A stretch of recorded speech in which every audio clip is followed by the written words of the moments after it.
കേരളത്തിൽ ഇപ്പോൾ ഗവർണർ എടുത്തുകൊണ്ടിരിക്കുന്ന നിലപാടുകൾ ശക്തിയായ പ്രതിഷേധത്തിന് ഇടയാക്കിയിട്ടുണ്ട്. സ്കൗട്ട്സ് ആൻഡ് ഗൈഡ്സിൻ്റെ രാജ്യ പുരസ്കാർ വിതരണവുമായി ബന്ധപ്പെട്ട് രാജ്ഭവനിൽ നടത്തിയിട്ടുള്ള പരിപാടി ഒരു RSSൻ്റെ പരിപാടിയാക്കി മാറ്റാനാണ് രാജ്ഭവൻ തയ്യാറായിട്ടുള്ളത്. രാജ്ഭവൻ്റെ അറിയിപ്പിൽ പറയാത്ത RSSൻ്റെ പ്രതീകമായ അടയാളങ്ങൾ അതിൻ്റെ മുമ്പിൽ പുഷ്പാർച്ചന എന്ന പരിപാടി തിരികെ കയറ്റുന്ന നിലപാടാണ് അവിടെ ഉണ്ടായത്. ഇത്തരത്തിൽ രാജ്ഭവനെ RSSൻ്റെ അടയാളങ്ങൾ പ്രചരിപ്പിക്കുന്നതിനുള്ള ഉപാധിയാക്കി മാറ്റുന്നതിനെതിരെ മതനിരപേക്ഷ ശക്തികളുടെ എല്ലാ തലങ്ങളിൽ നിന്നുമുള്ള പ്രതിഷേധങ്ങൾ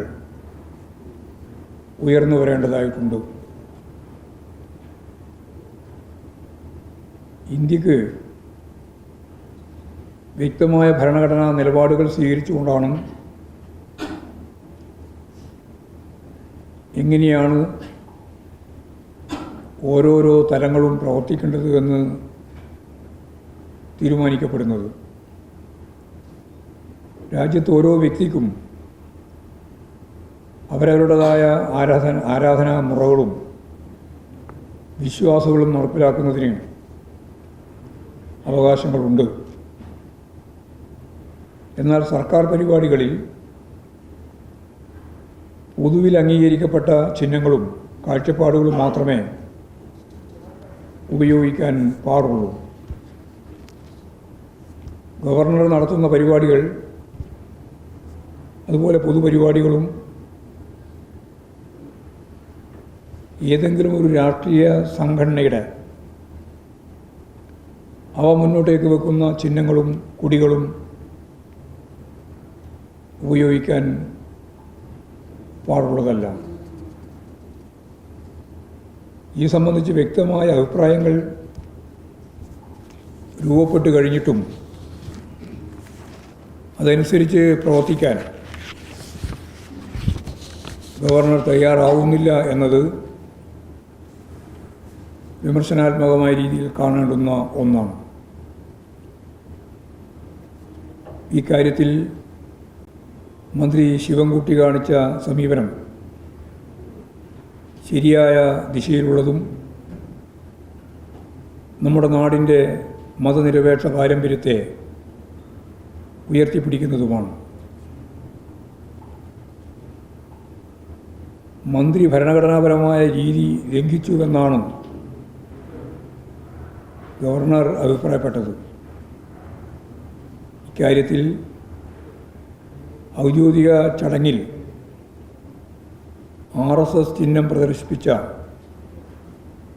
രാജ്ഭവനാണ് ഭരണഘടനാപരമായ രീതികളെ ലംഘിച്ചിരിക്കുന്നത്. നേരത്തെ ജൂൺ 5 പരിസ്ഥിതി ദിനത്തിന് കാവിക്കൊടി പിടിച്ച സ്ത്രീയുടെ ചിത്രം വെച്ചതിൽ പ്രതിഷേധിച്ച് കൃഷിമന്ത്രി രാജ്ഭവനിലെ പരിപാടികൾ ബഹിഷ്കരിക്കുകയുണ്ടായി. സ്വാഗതാർഹമായ ഒരു നിലപാടായിരുന്നു അത് എന്ന് അന്ന് തന്നെ ചൂണ്ടിക്കാണിച്ചു. പൊതുപരിപാടികളിൽ ഇത്തരമൊരു അവസ്ഥ ഉണ്ടാവില്ല എന്ന് അറിയിച്ചിരുന്നുവെങ്കിലും ആ സമീപനത്തിൽ നിന്ന് പിന്നോട്ട് പോകാൻ ഗവർണറും രാജ്ഭവനും തയ്യാറായിട്ടില്ല എന്നുള്ളതാണ് ഇപ്പോഴും നമുക്ക് മനസ്സിലാക്കാൻ സാധിക്കുന്നത്. ഇത്തരത്തിലുള്ള തെറ്റായ നിലപാടുകളെ മതനിരപേക്ഷ ഉള്ളടക്കം കൈകാര്യം ചെയ്യുന്ന കേരളം ശരിയായ ദിശയിൽ തന്നെ മനസ്സിലാക്കും, പ്രതികരിക്കും എന്നാണ് അത് സംബന്ധിച്ച് ചൂണ്ടിക്കാണിക്കാനുള്ളത്.